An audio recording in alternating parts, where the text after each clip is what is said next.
بسم الله. وتبدأ وقائع المؤتمر الصحفي سمو وزير الخارجية الأمير فيصل بن فرحان بن عبد الله. السلام عليكم ورحمة الله وبركاته. في البداية أود أن أرحب بمعالي وزير الخارجية الولايات المتحدة الأمريكية السيد أنتوني بلينكن، وكذلك أعبر عن ترحيبي الكبير بوزراء خارجية ورؤساء وفود الدول الأعضاء والمراقبين الذين حضروا اليوم. كما أود أن أرحب أيضا في هذا المكان بانضمام جمهورية توغو للتحالف ليصبح عدد الدول الأعضاء في 86 دولة ومنظمة، وباعتباره أكبر تحالف دولي لمواجهة هذا التنظيم الإرهابي. خلال اجتماعاتنا اليوم ناقشنا سبل إعادة الاستقرار في الأراضي المحررة من تنظيم داعش في سوريا والعراق باعتبارها من ضمن قائمات أولويات لدى التحالف، وأكدنا على أهمية استمرار الجهود في هذا الإطار. كما أكد المشاركون على التزامهم واستمرارهم في الحد من مصادر تمويل الإرهاب ووسائل نشره والترويج. كما تجدر الإشارة هنا إلى ترأس المملكة لمجموعة مكافحة تمويل داعش وجهودها الكبيرة في إطار تنسيق عمل كافة الدول في التحالف للتصدي لتمويل هذا التنظيم. كما بحثنا الإجراءات التي يمكن اتباعها لمجابهة الإرهاب والميليشيات المسلحة في غرب أفريقيا ودول الساحل ووسط وجنوب أفريقيا، والتي بدورها تزعزع الأمن والاستقرار في المنطقة، وأن المملكة ستشارك في رئاسة مجموعة تركيز خاصة بأفريقيا، إيمانا من التحالف بأهمية التركيز على هذا التحدي نظرا لما يشكله من مصدر للتهديد ليس فقط لدول الساحل لكن لدول المنطقة أجمع والعالم. وهنا أود أن أثني على هذا التركيز المستجد على التحدي التي تواجهه القارة الأفريقية من الإرهاب، واستشعارنا جميعا في المجتمع الدولي بمسؤوليتنا تجاه التعاون والتنسيق لمجابهة هذا التحدي. كما أود أن أؤكد على أهمية مواجهة التنظيمات الإرهابية في أفغانستان لضمان أن لا تصبح مجددا ملاذا آمنا لهذه التنظيمات. وكذلك مهم أن نؤكد مرة أخرى على ضرورة التزام المجتمع الدولي واطلاعه بأدواره في مواجهة التحديات المشتركة، ومن أبرزها الإرهاب، والعمل على توفير البيئة الملائمة لعودة النازحين في سوريا والعراق وإجراء الإصلاحات القضائية لمحاسبة الإرهابيين، وأهمية اطلاع الدول الغنية بمسؤوليتها تجاه عودة مواطنيها من مناطق النزاع وحماية الأجيال القادمة من أضرار هذه الآفة وتبعاتها. والحقيقة من المؤسف أن لا زال هناك عدد من الدول الغنية الدول المتقدمة التي ترفض استعادة مواطنيها وترمي بهذا العبء على الدول المتأثرة الأكثر تأثرا بالإرهاب. المملكة تقوم بدورها وتستعيد كافة مواطنيها من مواقع الصراع، ونحن مستعدون أن نساعد من يحتاج فيما يتعلق بإعادة التأهيل والانخراط في المجتمع، لكن الدول كافة عليها مسؤولية تحمل ما قام به مواطنوها، وأن يستعيدونهم ويرفعون هذا العبء عن الدول المتأثرة. كما أود في هذه المناسبة أن أؤكد على متانة العلاقة السعودية الأمريكية التاريخية، وما ناقشته مع صديقي توني بلينكن بالبارحة في لقائنا الثنائي، وكما أيضا تم مناقشته في لقاء سمو سيدي ولي العهد في التشاور في القضايا ذات الاهتمام المشترك لتعزيز الأمن والاستقرار الإقليمي والدولي. واستعرضنا ملفات كثيرة في المنطقة، كذلك أطر التعاون بين بلدينا، وهناك مجال واسع لهذا التعاون، وسنستمر في بحث سبل دعم هذا التعاون لما في مصلحة بلدينا.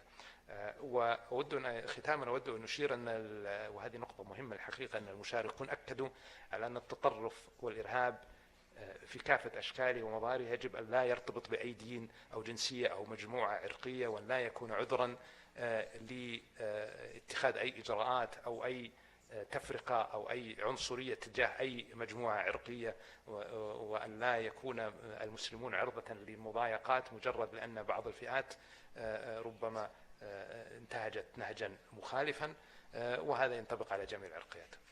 شكرا، وأعطي الكلمة للسيد توني بلينكن.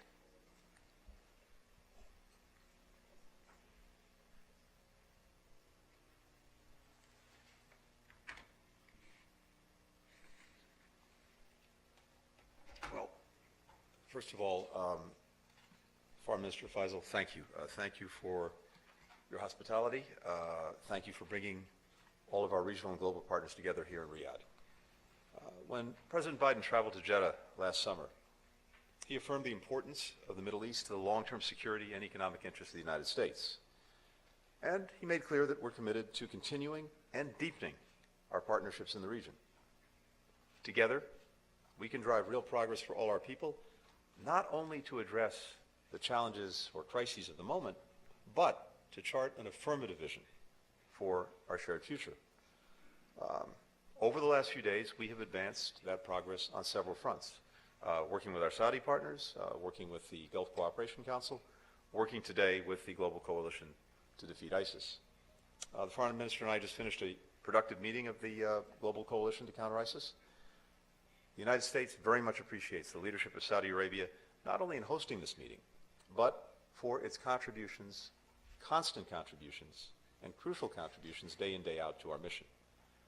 While our coalition has taken back the territory that ISIS once controlled and inflicted severe losses on its leadership, ISIS nonetheless remains an active threat. The ministerial that we just had focused on several key areas of need. Those include stabilizing areas liberated from ISIS so that the group can't exploit poor security, economic or humanitarian conditions that leave people desperate. And also, as you've heard from the Foreign Minister, repatriating foreign terrorist fighters and their families from Al-Hol and other displaced persons camps. We're also working to keep pace with evolving threats, including ISIS's expanding efforts across sub-Saharan Africa and ISIS Khorasan. Our 86-member coalition leaves this ministerial better focused and equipped to continue the mission to eradicate ISIS. The United States and Saudi Arabia, both as bilateral partners and through the GCC, are working closely together to address several other challenges in the region. In Yemen, when President Biden took office, war was raging. The country was experiencing arguably the worst humanitarian crisis in the world. Now, we're working intensively with Saudi Arabia and other partners to further consolidate what has been a 14-month-long truce that we helped to achieve. This was a central issue in my discussions with the Saudi Crown Prince and with the Foreign Minister, and today I had an opportunity as well to meet with Yemen's President al-Alimi to discuss the path forward. Our objectives are a durable ceasefire and an inclusive Yemeni-led process mediated by the UN, one that meets Yemeni's calls for justice, for accountability, for redress for abuses, and ultimately leads to a political resolution of differences in Yemen. Our special envoy, Tim Lenderking, will continue to work with the parties and partners in the region in the days and weeks ahead to resolve issues standing in the way of a lasting peace. The United States and Saudi Arabia, together with the GCC, are also focused on Iran's destabilizing influence in the region, including its support for terrorism and violent militia groups, the seizure of tankers transiting international waters, and nuclear escalation. The United States continues to believe that diplomacy, backed by economic pressure, by deterrence, and by strong defense cooperation, is the best way to counter these dangerous actions. We support efforts by Saudi Arabia to de-escalate tension and stabilize relations. The United States and our Gulf partners are working closely on the crisis in Sudan. Our two countries, the United States and Saudi Arabia, have been leading an intensive diplomatic campaign to get the two sides to agree to and comply with a ceasefire and to allow humanitarian assistance to reach the people of Sudan. We will keep working toward a durable cessation of hostilities and the swift formation of a civilian-led transitional government, together with our partners in the Gulf, in Africa, and with the United Nations. I also discussed with GCC partners increasing our joint efforts to combat illicit synthetic drugs like Captagon, which is having a devastating impact on young people throughout this region, just as fentanyl and other synthetic opioids are doing the same in the United States. This partnership will be an important part of our diplomacy to strengthen global cooperation on the growing challenge posed by illicit synthetic drugs. Alongside my GCC and de-ISIS engagements, I also met with the Ethiopian Deputy Prime Minister Mekonnen to review the ongoing implementation of the November 2 cessation of hostilities agreement. That agreement ended the horrific crisis in Tigray. For peace to endure, the parties must acknowledge the atrocities committed and pursue accountability together with reconciliation. The United States will continue to partner with Ethiopia as it builds a credible transitional justice process to break the cycle of ethnic and political violence that has gripped Ethiopia and prevented it from reaching its potential for far too long. The U.S. partnership with Saudi Arabia in the Gulf extends far beyond addressing challenges and crises in the region. It is critical to expanding opportunity and driving progress for our people and for people around the world. Through the Partnership for Global Infrastructure and Investment, the United States and Saudi Arabia are working together to deliver quality, sustainable infrastructure to benefit people in low and middle income countries. We're expanding digital connectivity, including by using new mobile telecommunication technology like open, cloud-based radio access networks that are both secure and affordable. We're combating the climate crisis and accelerating the region's clean energy transition through our bilateral partnership framework for advancing clean energy that we signed last summer and that can unlock new solar, green hydrogen, and other renewable energy investments. A key part of our strategy to advance a more prosperous, stable, and secure region is regional integration and de-escalation. The Gulf is more connected than ever, both as a region and with countries in the broader Middle East, including Israel. The United States will continue to play an integral role in deepening and expanding normalization. As President Biden said in Jeddah, universal rights and freedoms and the protections they bring are a core priority for the United States, and the U.S.-Saudi partnership can be deepened by progress on human rights. That's why we strongly welcome and support historic steps to increase women's participation in public life and the workforce, to expand interfaith tolerance, among other reforms in the country's ambitious modernization agenda. And that's why we'll continue to keep human rights firmly fixed on our bilateral agenda, a point I made clear in our meetings this week. Last week, U.S. and Saudi astronauts returned to Earth after spending 10 days together on a mission to the International Space Station. That mission included Ryadh Barnawi, the first female Arab astronaut to ever go to space. In her first message from space, Ryadh predicted that the future is very bright. To that I say, let's make it so together. Thank you. والآن مع أسئلة الزملاء من وسائل الإعلام. قناة العربية إذا بالإمكان توقف.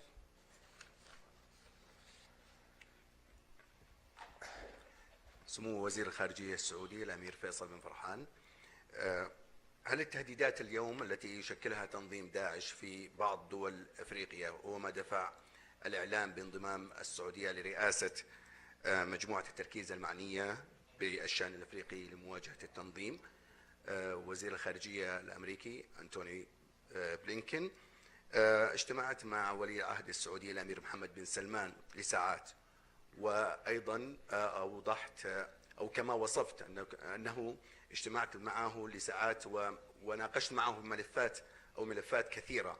هل لنا أن نعرف بالتفصيل عن هذه الملفات وأيضا الملفات التي يرغب بها ولي العهد السعودي مع أمريكا؟ شكرا لك. شكرا هاني. وانضمت المملكة لرئاسة المجموعة الخاصة بأفريقيا إيمانا منا بمسؤوليتنا تجاه الشراكة العميقة التي تملكها المملكة العربية السعودية مع القارة الأفريقية. القارة الأفريقية ننظر لها كمصدر مهم للتعاون والتنسيق، والدول الأفريقية كلها بالمجمل لها علاقة قوية بالمملكة العربية السعودية، ونحن مساهمون أساسيون في التنمية في تلك الدول، ونستشعر بمسؤوليتنا تجاه الحفاظ على ما حصل من تقدم في هذه الدول والتعاون معها والتنسيق فيما يخص مجابهة هذا التهديد الذي يهدد أمن واستقرار القارة كافة، وينعكس حقيقة أيضا على أمن واستقرار المملكة العربية السعودية بحكم الجوار والمسؤولية مشتركة لمواجهة هذا التحدي، بالذات أن كثير من الدول الأفريقية ينقصها القدرات التقنية والمعرفة في هذا المجال. وكما واجهنا داعش في العراق وسوريا كمجتمع دولي، المسؤولية أيضا أن نواجه التنظيمات الإرهابية في القارة الأفريقية كمجتمع دولي وبالتنسيق والتعاون، وسنعمل على ذلك وسندعم كل الجهود الدولية في هذا الإطار. Really, I can only reiterate what the foreign minister has said. And again, just as a reminder, this coalition that is now 86 countries and organizations strong, by our count, the largest coalition in the world, has had remarkable success since 2014 in taking back the territory that Daesh had seized in Iraq and Syria, in eliminating its senior leadership, and in minimizing the threat. But the threat remains, and beyond that, it is moving to other places, notably to parts of Africa, which is why we've had the focus today and in our coalition on some of the challenges being faced by African partners, notably in the Sahel and in West Africa. So what's notable about the coalition is the fact that it adapts. It's flexible. And even as we keep the focus on Iraq and Syria to make sure that the Daesh threat doesn't reemerge in a meaningful way, we also have to make sure that we're focused on areas where it may be more active. And as we've noted, right now that's in Africa, and that's why we have the focus of this coalition on Africa in full partnership with African countries. Last thing to mention, what is very notable from our discussions today and in all the work that we've been doing on this is the imperative of having a comprehensive approach. Security is a necessary but insufficient element of dealing with the challenge posed by Daesh. And we heard from partner after partner the imperative of dealing with the concerns, the needs of marginalized communities, bringing economic opportunity, making sure that there is good governance and a transparent political approach. All of these things are critical to having success against Daesh, preventing it from recruiting and expanding in other places. Yes. The second question to Reuters. Thank you, gentlemen. Mr. Foreign Minister, Your Highness, is Saudi Arabia seeking U.S. support to develop its own civil nuclear program in exchange for normalizing ties with Israel, like it's been reported? And would you say that that is a non-negotiable condition for you to normalize? And then separately, Saudi Arabia in recent years has carried out many reforms, but rights groups also report increased repression. What is your response to that? And how big of a pressure do you face from your American counterparts on this issue? Mr. Secretary, you discussed with Saudi Crown Prince the normalization issue. What progress can you report?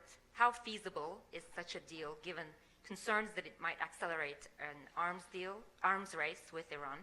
And on human rights issues, I'm wondering if you were able to receive any assurances from the Crown Prince towards the release of political prisoners and any US citizens who are subject to travel bans. Thank you. Thank you very much. First, on the issue of nuclear cooperation, it's no secret that we are developing our domestic civilian nuclear program. We would very much prefer to be able to have the US as one of the bidders for that program. There are others that are bidding, and obviously we would like to build our program with the best technology in the world, and that will require a certain agreement to be in place. We have differences of opinion on that. So we're working on finding a mechanism for us to be able to work together on civilian nuclear technology, but we intend to move forward on that program.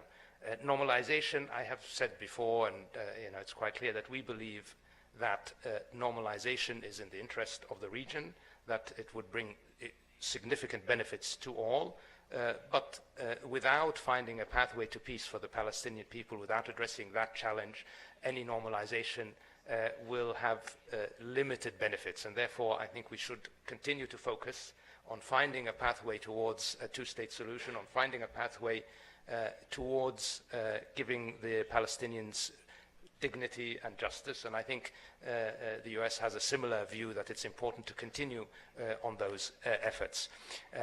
You asked about human rights, you asked about reform, and I think it's well known that we have gone through a significant reform progress in the kingdom. What we do in the kingdom, we do based on our assessment of what's in the best interest of our country, and is driven really by the needs and desires of the Saudi people. You have had a few days here. I hope you have been able to see the significant changes happening in the kingdom. However, we are always open to having a dialogue with our friends, but we don't respond to pressure. When we do anything, we do it in our own interests, and I don't think that anybody believes that pressure is useful or helpful, and therefore that's not something that we are going to going to even consider. But the priority, as I said, is achieving the goals that we have for our country. We are very focused on building a pathway towards a sustainable prosperity for the Saudi people, and I encourage you and anyone who has an interest and has a curiosity about it to spend some time in the kingdom, to interact with the people of the kingdom, and make your own judgment and your own assessment. Thanks, Mara. On the normalization question, first, as you know, we fully support Israel's integration into the Middle East, and from day one, we have been working both to deepen some of the existing agreements and also expand them to other countries. That includes Saudi Arabia. I think this would be a very important step forward, and it would certainly be a priority and is a priority for us.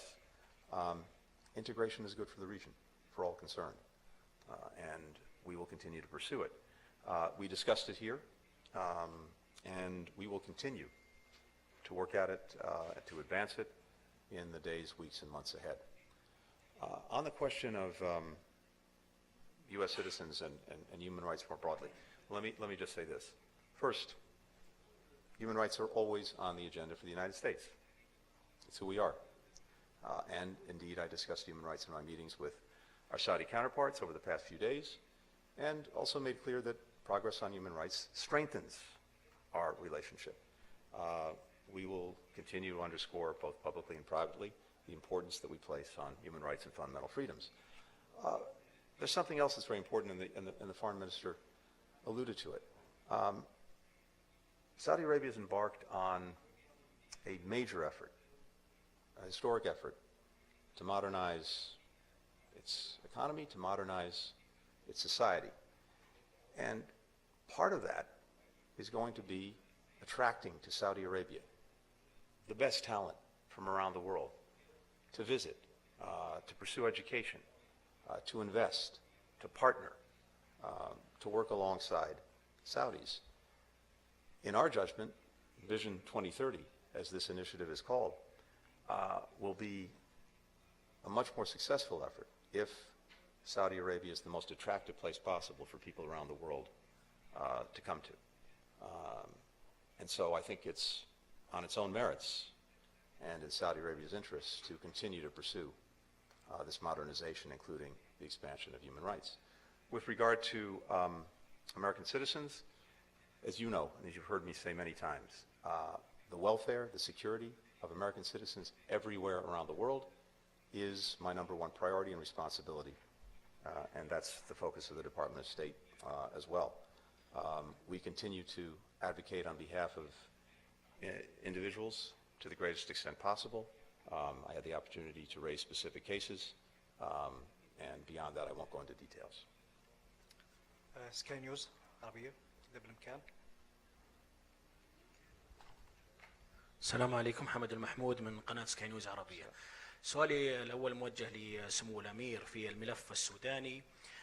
بعد الجهود السعودية الأمريكية المشتركة والحث على عقد هذه الاتفاقيات التي تمت في جدة، ما القادم من الجهود الدبلوماسية خصوصا مع استمرار الاشتباكات داخل الأراضي السودانية؟ السؤال الآخر لمعالي الوزير بلينكن، قلتم في كلمتكم صباح هذا اليوم بأننا لا نريد أن تصبح أفغانستان ملاذا آمنا للإرهابيين. كيف يمكن أن نوفق بين هذا الكلام وبين الانسحاب الأمريكي من أفغانستان الذي فتح المجال أمام التنظيمات الإرهابية والأعمال الإرهابية، آخرها صباح هذا اليوم تفجير في مسجد في أفغانستان نتج عنه 18 وفاة و33 إصابة؟ شكرا.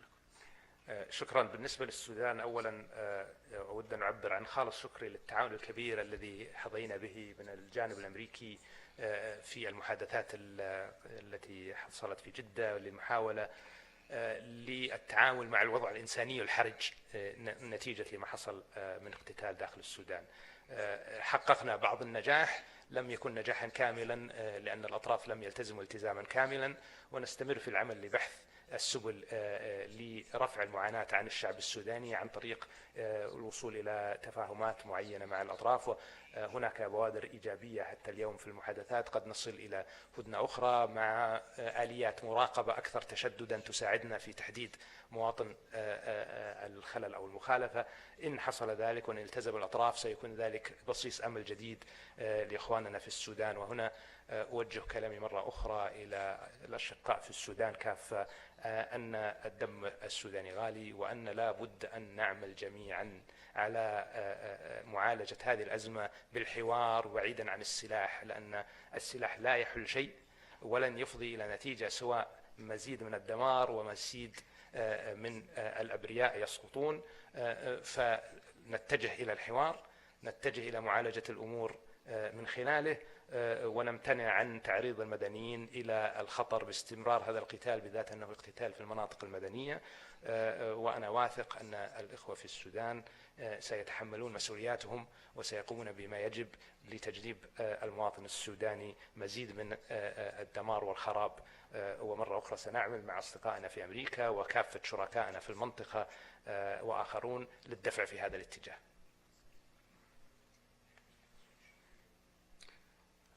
Thank you. With regard to Afghanistan, we've made clear and we've demonstrated since ending America's longest war that we would continue to be focused on our core national security interest in preventing a resurgence of terrorism emanating from Afghanistan, and, if necessary, taking action to deal with it. I think we've demonstrated quite clearly in recent months our ability to do just that, including eliminating a senior leader of al-Qaeda who was resident in Afghanistan. In addition, we're working with partners, with neighbors, to strengthen the capacity to deal with any terrorism that may be located in Afghanistan and emanating from there. At the same time, of course, the Taliban is an implacable enemy of ISIS Khorasan and is itself taking action against that group. But regardless of that, we've been very clear, and as I said, we've demonstrated our ongoing enduring capacity to take necessary actions to protect our security against any terrorism that may be emanating from Afghanistan. إن سمحتم ناخذ آخر سؤال. المونيتور, please. Mr. Foreign Minister, has America's reduced military footprint in the region created opportunities for China to forge deeper relationships with Saudi Arabia and others? And second, the critics of Syria's regional reintegration say Bashar al-Assad has done nothing to merit it. Did Saudi Arabia set any conditions in exchange for Syria's return to the Arab fold? And Mr. Secretary, do you fear that China is seen as a more reliable partner in the region than the U.S.? And on Syria, the U.S. has asked countries who normalize to get something in exchange from Assad for their re-engagement. Do you have any evidence that normalization has yet resulted in any meaningful concessions? So China is the world's second largest economy. China is our largest trading partner, so naturally there is a lot of interaction and intersection with China. China is an important partner for the kingdom and most countries in the region, and I think that partnership has given us and China significant benefits, and that cooperation is likely to grow just because of China's economic impact in the region and beyond is likely to grow as its economy continues to grow. But we still have a robust security partnership with the US. That security partnership is refreshed on an almost daily basis. We have military exercises that are almost constantly going on, so we have cooperation, intelligence sharing, etc. As we see in the effort in Sudan, as we see in what we're doing together in Yemen, the partnership with the US remains robust and strong, especially in those areas. So I don't ascribe to this zero-sum game. I think we are all capable of having multiple partnerships and multiple engagements, and the US does the same in many instances. So I'm not caught up in this really negative view of this. I think we can we can actually build a partnership that crosses these borders. I think I've heard statements also from the US about a desire to find pathways to better cooperation, even with China. So I think we can only encourage that, because we see the future in cooperation, we see the future in collaboration, and that means between everybody. On Syria, it's very important that we understand the context. The context is that the status quo was not working and was generating an ever-increasing burden on countries of the region and on the people of Syria. Regardless of what one thinks about Bashar al-Assad, the only pathway to resolving the humanitarian challenges that we face in the aftermath of the Syrian crisis is to find a pathway to addressing the main issues, and from our perspective, the humanitarian are the main concern. How do we ensure that there is a safe pathway for refugees to return? How do we ensure that there is some political reconciliation? How do we address the issue of drugs? All of these things require a dialogue with Damascus. And you will have seen the statement issued after our meeting in Amman, which we held before the return to the Arab League, in which Syria made very clear commitments on all of those fronts to work with us to address them in a way that meets the expectations, not just of us in the region, but of the international community. And we are now going to pursue those commitments made by Damascus. In the end, we have to think about the humanitarian issue. We have to think about the people of Syria and how do we alleviate the situation that they're living in. And we believe that this is the best pathway forward. The other efforts that had been ongoing had shown no progress for many years and only increased the difficulty of the situation. I mean, if we look at Lebanon, which is already in a very, very difficult economic situation, they cannot carry this burden of 2 million Syrian refugees for much longer. And in order to avoid a situation where they are at risk, we need to find a way for them to return safely. So we believe that this path can deliver results where others have not. And we will work very closely with the US and others to ensure that that is within the expectations of the international community, including in line with the United Nations Security Council resolutions that are relevant to the situation. So with regard to China, I would give almost the identical answer to the Foreign Minister.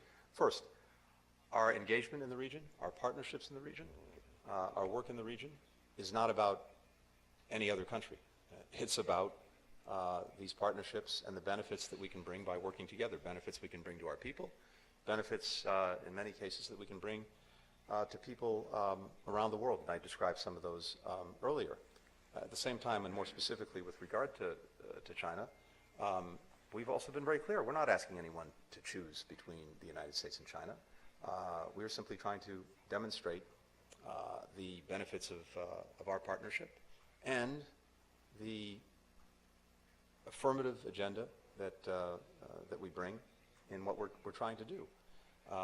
In everything that I've heard over the last 2.5 years and over the last 3 days from partners throughout the region, again, many of whom were here in Riyadh, the United States remains the #1 partner of choice for, I think, most countries in the region. With regard to Syria,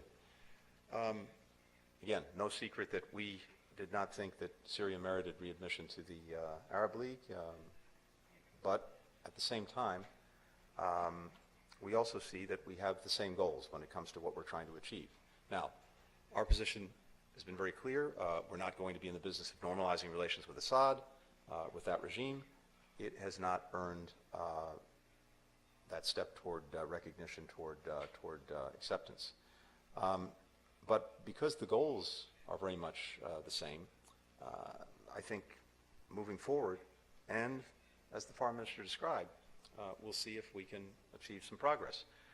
We all want to reach a solution in Syria that's consistent with the key United Nations Security Council Resolution 2254. We want to expand humanitarian access for the people of Syria. We want to ensure, of course, that ISIS can't reemerge. We want safe conditions for the eventual return of refugees. We want to counter Captagon trafficking, which is doing so much damage in the region. We want to reduce Iranian influence. So what we've heard, and what you just heard again from the foreign minister, is the intent of our partners to use direct engagement with the Assad regime to further demand progress in these areas and other areas over the coming months. Now, I have to admit we are skeptical of Assad's willingness to take the necessary steps, but we're aligned with our partners here on what those steps are and on the ultimate objectives. Thank you very much. Thank you very much. وهنا نختتم وقائع المؤتمر الصحفي. نشكركم أصحاب السمو المعالي. Thank you. والشكر لكم جميعا. Thank you so much for joining us here in Riyadh.